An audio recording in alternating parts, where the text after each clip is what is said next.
अनुसूचित जाति जनजाति अन्य पिछड़ा वर्ग धार्मिक अल्पसंख्यक संयुक्त मोर्चा के तत्वाधान में कार्यकर्ता सम्मेलन आयोजित। कुलदीप आर्य शिवपुरी अनुसूचित जाति जनजाति अन्य पिछड़ा वर्ग धार्मिक अल्पसंख्यक संयुक्त मोर्चा के तत्वाधान में संविधान बचाओ देश बचाओ, संविधान नहीं बचेगा तो कुछ भी नहीं बचेगा कार्यकर्ता सम्मेलन फूल सिंह बरैया जी की अध्यक्षता में आयोजित किया गया। इस मौके पर मान्यवर फूल सिंह बरैया पूर्व विधायक वरिष्ठ नेता उन्होंने अपने भाषण में कहा कि अगर संविधान नहीं रहा तो कुछ भी नहीं रहेगा एवं उन्होंने कहा कि श्री कांशीराम जी ने कहा था कि बाबा तेरा सपना अधूरा कांशीराम करेंगे पूरा। इस मौके पर विशिष्ट अतिथि राजाराम बिजोल वरिष्ठ समाजसेवी माननीय वरिष्ठ समाजसेवी लक्ष्मी नारायण वर्मा एडवोकेट पूर्व जनपद अध्यक्ष सतीश धाकड़ अन्य पिछड़ा वर्ग नेता मनीष मोहनिया पार्षद वार्ड क्रमांक 11 अरविंद वर्मा एडवोकेट जनपद सदस्य वरिष्ठ नेता प्रकाश रावत ओबीसी महासभा जिला अध्यक्ष संविधान बचाओ देश बचाओ के तहत यह कार्यक्रम आयोजित किया गया था जिसमें सैकड़ों कार्यकर्ता उपस्थित थे।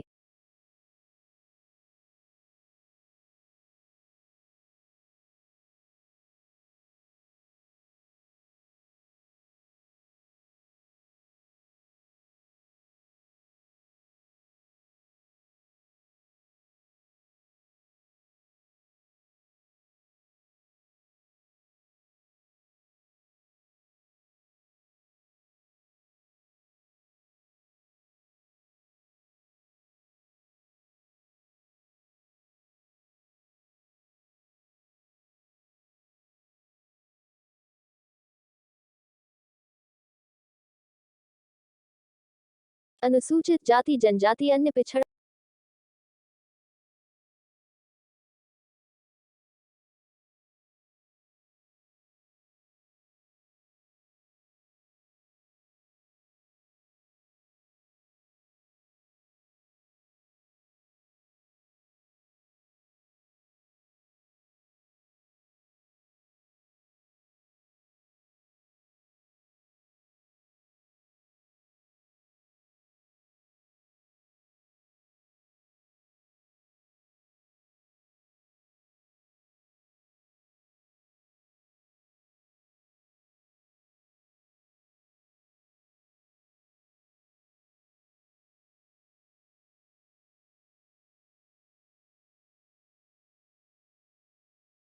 जिसका नेता कह रहा है संविधान जलाएंगे और संविधान जल गया तो उसी के लोगों ने जलाया, ये तो माना जाएगा कि नहीं। अब कोई आदमी कह रहा है इस रोड पे मैं अभी एक आदमी में लठ मारूंगा और 2 घंटे बाद वो लठ से पिटा हुआ डला मिले तो किसका माना जाएगा? उसी का मानेगा। तो जंतर मंतर पर संविधान इनके लोगों ने जला भी दिया और अब कह रहे हैं कि संविधान को पूरी तरह से हम खत्म करेंगे, वो 24 में कर देंगे। अभी 23 लग गया नहीं, 24 में जैसे ही पार्लियामेंट के चुनाव होंगे वैसे ही बीजेपी जीतेगी। सबसे पहला काम उनका संविधान नष्ट करना होगा।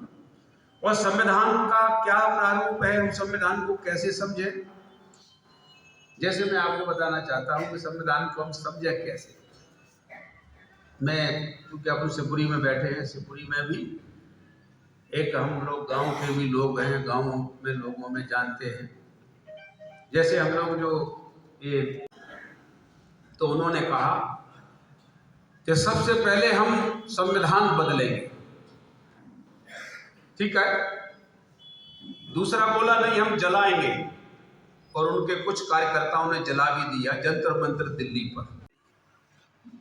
मतलब कहलवा नहीं चाहते, नहीं वो चलिए बताइए आप। तो मैं इसलिए कह रहा हूं कि इसका सबसे बड़ा शिकार होने वाला है ब्राह्मण। किस हिसाब से होने वाला है कि भारतीय जनता पार्टी की सरकार बनी थी तो मोदी जी ने ये घोषणा की थी कि हम हिंदू राष्ट्र बनाएंगे। हिंदू राष्ट्र एक धर्म का राष्ट्र है, डेमोक्रेसी का राष्ट्र नहीं है, क्योंकि रिलीजन में डेमोक्रेसी नहीं होती है। डेमोक्रेसी में रिलीजन हो सकता है, रिलीजन में डेमोक्रेसी नहीं होती है। तो डेमोक्रेसी जब नहीं है तो हिंदू राष्ट्र का राजा बनेगा, वो राजतंत्र वाला बनेगा, वो तो राजा बनेगा नहीं जो राजतंत्र का होगा। तो राजतंत्र का राजा बनेगा तो फिर कलेक्टर, एसपी, आईजी, डीआईजी कहाँ जाएंगे? तो आज 726 कलेक्टर इंडिया में है, उसमें से लगभग 400 कलेक्टर अकेला ब्राह्मण है और एक कलेक्टर 8 राजाओं के बराबर है। जब 565 रियासतें जब विलीन हुई थी इंडिया में, उस समय एक रियासत एक विधानसभा के बराबर थी। तो मैं यही मानता हूं कि एक कलेक्टर को एक राजा मान लिया जाए तो ब्राह्मण 400 राजाओं का कत्ल करके एक राजा को मान्यता देगा। और अकेला राजा ही नहीं है, एसपी है, आईजी है, डीआईजी है। हर बार 2 करोड़ लोगों की नौकरी का जो बात की थी, उसमें लगभग मैं आपको बता रहा हूं कि 1 करोड़ 30 लाख नौकरियां अकेले ब्राह्मण की।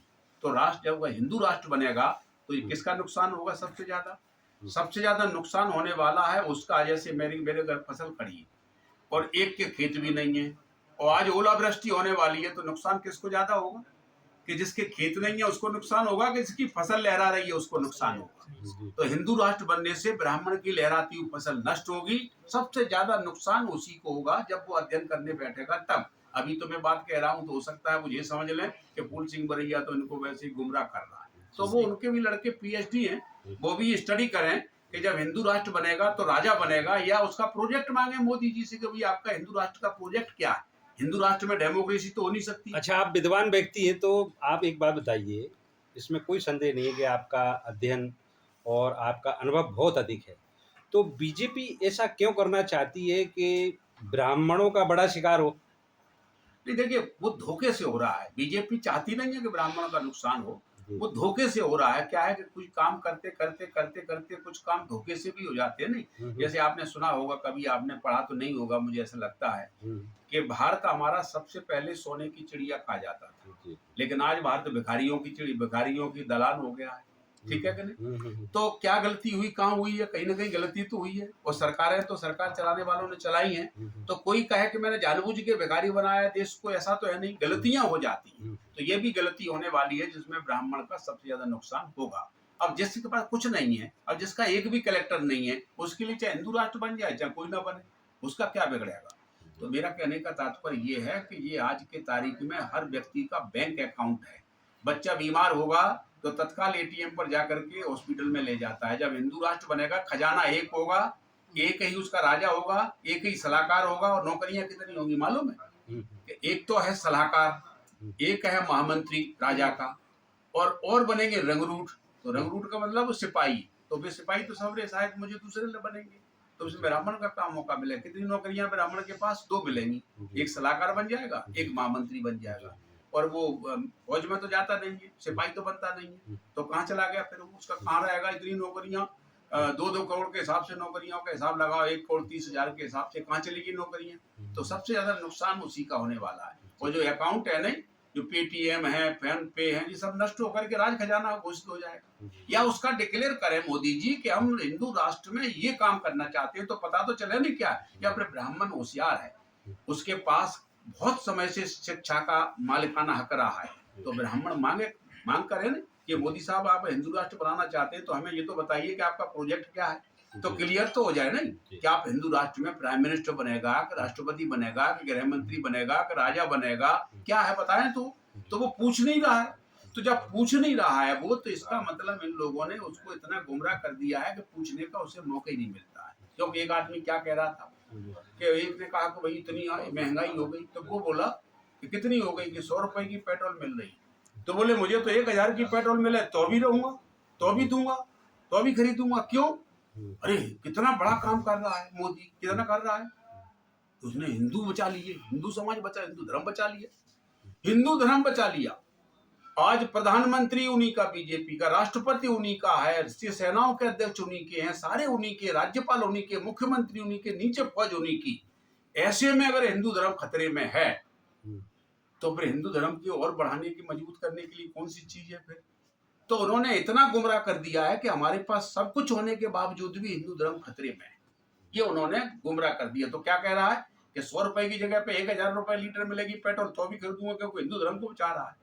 तो वो ये नहीं समझ पा रहा है कि हिंदू धर्म अगर अंग्रेजों के समय में कमजोर नहीं पड़ा, मुगलों के समय में कमजोर नहीं पड़ा, मुसलमान राज्य आए उनमें सिकंदर के समय में कमजोर नहीं पड़ा, तो हिंदू धर्म कभी कमजोर नहीं था। अब कमजोर है जब नीचे से लेकर ऊपर तक तुम्हारी सारी पोस्ट हैं। तो ये गुमराह करने में बीजेपी सफल हो गई है, इसलिए पढ़े लिखे लोग भी गुमराह हो गए हैं, इसलिए वो आज अपनी हित अहित की बात नहीं समझ पा रहे हैं, तो उनका नुकसान इसमें हो जाएगा।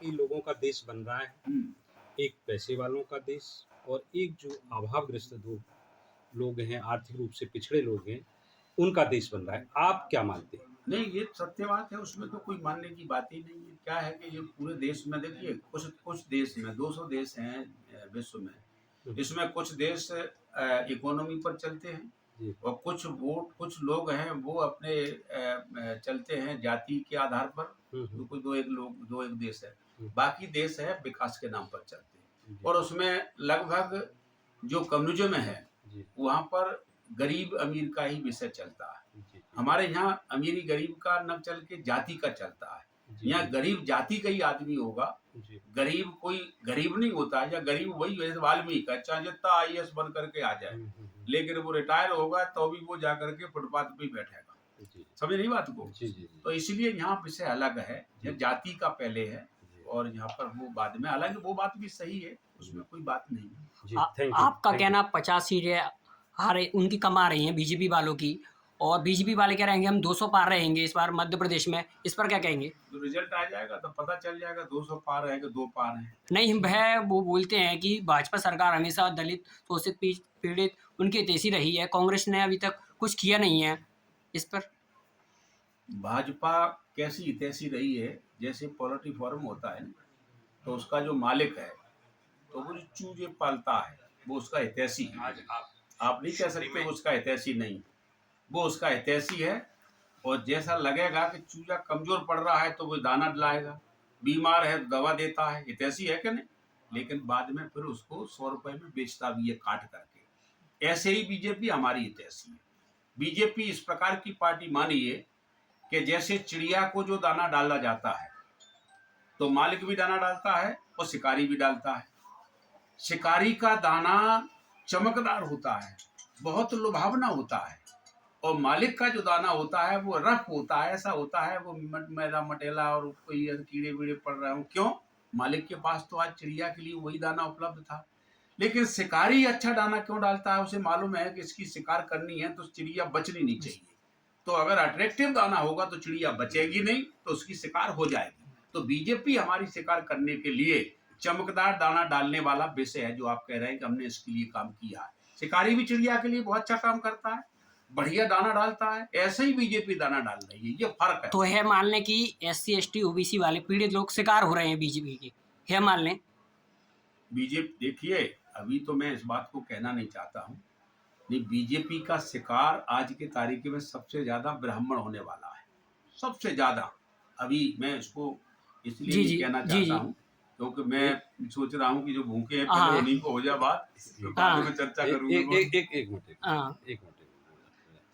में अकेला उत्तर प्रदेश नहीं है, राजनीतिक बराबरी नाम मात्र की आई है, इसको ना कह सकते हैं हम लोग आज भी, लेकिन सामाजिक बराबरी और आर्थिक बराबरी पर अभी काम हुए भी नहीं। जी, जो हम लोग कहते भी है बाबा साहब का मिशन अधूरा, कांसी राम करेंगे पूरा। जी। तो वो यही काम था कि राजनीतिक बराबरी अभी 25% भी नहीं है, उसको हमें 100 करनी है, और सामाजिक बराबरी और आर्थिक बराबरी को हमें शुरू करके 100 करना है। तो जब ये काम पूरा होगा तो बाबा साहब का सपना पूरा होगा। इसमें हमें राजनीतिक बराबरी का कानून तो हमारे हित में है, पास हो गया, हमने ये काम कर पाए, लेकिन सामाजिक बराबरी और आर्थिक बराबरी का आज भी व्यवस्था उसमें नहीं है। तो ये व्यवस्था जब तक नहीं होगी तब तक बराबरी नहीं आ सकती है। और अगर सरकार चलाने वाले लोगों ने इसको ध्यान नहीं दिया तो पीड़ित लोग जो सामाजिक बराबरी आर्थिक बराबरी से ग्रसित लोग हैं, जो उनको गैर बराबरी में डाल दिया गया है, उससे पीड़ित लोग हैं, वो इस राजतंत्र के ढांचे को, लोकतंत्र के ढांचे को सब मिला करके उसमें राजतंत्र फिर से आ जाएगा, लोकतंत्र तहस नहस हो जाएगा। तो लोकतंत्र के ढांचे को वो तहस नहस कर देंगे अगर इस पर ध्यान नहीं दिया। राष्ट्रपति की कुर्सी पर ब्राह्मण भी बैठे और वाल्मीकि भी बैठे, तो तीनों सेनाओं के अध्यक्ष बराबर सल्यूट करते दोनों जी, और सभी को बराबर का सुविधाएं मिलती जी। तो राजनीतिक बराबरी हमको मिल गई है जी। लेकिन बाबा साहेब अम्बेडकर ने संविधान जो 26 जनवरी 1950 को लागू हुआ भारत में, उसमें उन्होंने कहा है, कहने वाली तारीख है 25 नवंबर 1949 को, उन्होंने कहा, आज आप शिवपुरी में हैं और आपकी सभाएं हों या आपका सार्वजनिक जीवन हो, उसमें आपके सवालों को लेकर विवादों का चोली दामन का साथ रहा है। एक अभी हालिया जो बयान था उसमें आपने ये कहा था कि बीजेपी को 50 सीटें ही 23 में मिलने वाली हैं विधानसभा चुनाव में। तो इसके पीछे आपका क्या गणित है? क्या मानते हैं क्यों उनको 50 सीट मिलेंगी और अन्य किसी दल को ज़्यादा मिलेंगी? मध्य प्रदेश जिस तरह से सेंसस का मामला है, उसको अभी यहाँ के राजनेता स्वीकार करने को तैयार नहीं है। मेरे हिसाब से मैंने बीजेपी को ये सीटें बोल के रखा है, ये भी ज़्यादा बोल दिया है, क्योंकि बीजेपी के पास कोई कुदरती वोट नहीं है। बीजेपी जिस वोट पर अपना हक जमाती है वो उसका गुमराह किया हुआ वोट है। अगर बीजेपी असलियत में आ जाए सामने, तो बीजेपी के पास इस इंडिया में कायदे में 10-12 वोट या 100 वोट मान लो, इससे ज़्यादा वोट उसके नहीं। जी जी जी जैसे उदाहरण के लिए मैं आपको बताऊं, जो बात मैंने कही है उसके पीछे की ये पृष्ठभूमि है। कुदरती वोट शेड्यूल कास्ट, ये कांग्रेस का वोट है, क्योंकि शेड्यूल कास्ट सेकुलर सिस्टम में विश्वास रखता है। अब शेड्यूल कास्ट का एक थोड़ा रोड़ा था बहुजन समाज पार्टी। अब बहुजन समाज पार्टी, मायावती जी ने वो रोड़ा खुद ही हटा दिया है। उन्होंने कह दिया मैं हट जाती हूँ, अब अपना काम करिए। तो शेड्यूल कास्ट का टोटल जो वोट है, अब कांग्रेस की तरफ उसको ले जाना या कांग्रेस को डलवाना, ये हम लोगों का काम है। इस काम को हम लोग कर रहे हैं और मैं समझता हूँ कि 100 में 100% वोट कांग्रेस को जाएगा। बढ़िया जी। नंबर 2, एक मिनट, ट्राइब का वोट है, यही पॉइंट ट्राइब का है। और माइनॉरिटी वोट, ये टोटल कांग्रेस का वोट है। 3 वोट हैं और 3 वोट की पोजीशन ये है कि ये 3 वोट भी अगर हम लोगों ने कांग्रेस को डलवा दिए तो भारतीय जनता पार्टी को 50 से ही कम सीटें मिलेंगी। नहीं बढ़िया जी, आप मान्यवर काशीराम जी के साथ के युवा नेता उस टाइम में आप रहे और निश्चित है कि जो बीएसपी का जो बहुजन का जो आंदोलन था उसके आप एक खासकर मध्य प्रदेश में तो स्तंभ रहे हैं। तो ऐसे क्या कारण रहे कि जो बहुजन आंदोलन था उसका लाभ उत्तर प्रदेश के लोगों को जिस तरह से मिला, वहाँ सरकारें बनी, लेकिन वो लाभ मध्य प्रदेश में नहीं मिल पाया? इसके पीछे आप क्या मानते हैं? देखिए, वो एक आंदोलन था। उस आंदोलन में सबसे पहले आंदोलन उत्तर प्रदेश से शुरू हुआ। उत्तर प्रदेश के लोग जागरूक हैं, इसलिए वो इस आंदोलन में जुड़ गए, उसका लाभ ले लिया। हम लोगों ने मध्य प्रदेश में जब तक खड़ा किया, और मैं समझता हूं कि 2003 में खड़ा हो भी गया, और 2003 में बहुजन समाज पार्टी की सरकार बनाने का माहौल खड़ा हो गया। लेकिन मायावती जी को ऐसा लगा कि फूल सिंह बरैया मुख्यमंत्री अगर बन गया तो फिर मैं जो इनाम की नेता है, मायावती जी मेहनत के नेता ना होकर के वो इनाम के नेता है, उन्हें इनाम में मिला हुआ है, तो मेहनत के सामने इनाम वाला आदमी हार जाएगा। तो उन्हें डर पैदा हो गया और उन्होंने एक षड्यंत्र के तहत मेरे साथ घटना की और मुझे उन्होंने सबने मिल करके पार्टी से निकाल दिया। जी जी जी।